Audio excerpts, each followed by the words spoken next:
Refs are a way for us to reference a node or an instance of a component in our application. So to get us started here, I'm just creating a component that outputs a single input field. It's going to have an onChange event equal to this.update.bind to this.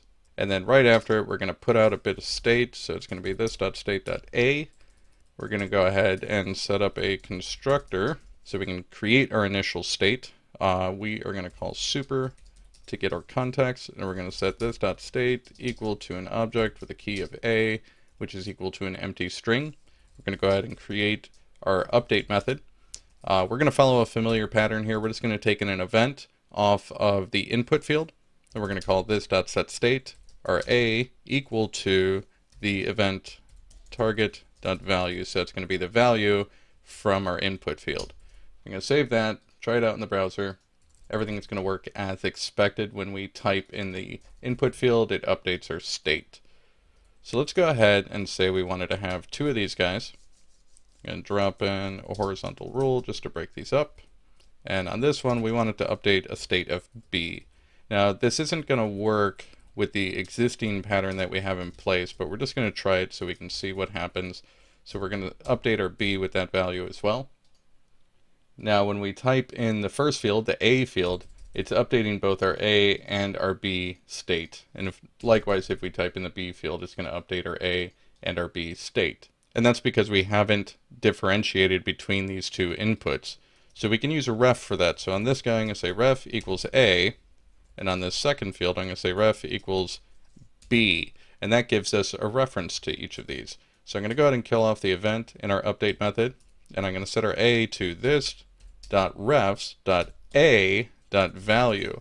So a ref actually returns the node that we're referencing. So here I can say this.refs.b.value. And now in the browser, when I type in the A field, it's updating our A state. When I type in the B field, it's updating our B state. Now, the ref attribute or prop can also take a callback, and like I said before, it's returning the node or component that we're referencing. So we get the node, we could take that, and here in our callback method, we could say this.a is equal to the node, and now for a, we can just call it this.a, and we get back that node, so we can use the DOM method of value. Save that, and everything works as expected. Now we can also reference an instance of another component. So here, let's create a quick component. We're going to call it input. We're going to return an input. And on this, we'll just have an onChange equal to this props update. So up here, we're going to change this A input to our input component. And now, since we're referencing a component, this is really better represented by component rather than node. So we'll say component there, and then we're going to pass in this update. We don't need the type. Okay, so now let's go ahead and run that, and we're going to see that it's not exactly going to work.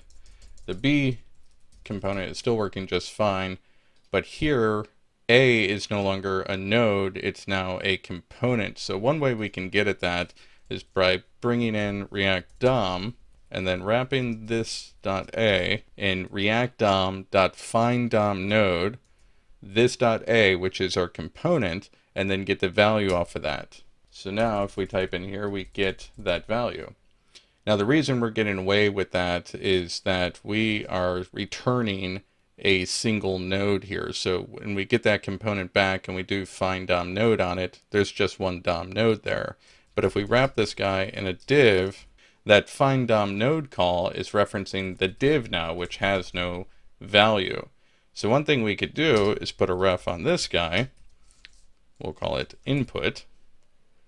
And now what we could do is we could actually strip this back down, get rid of the React DOM find node part, and we could say this.a, which is our component, .ref, so we're getting the refs of our A component, input, which is going to be that input field, and get its value.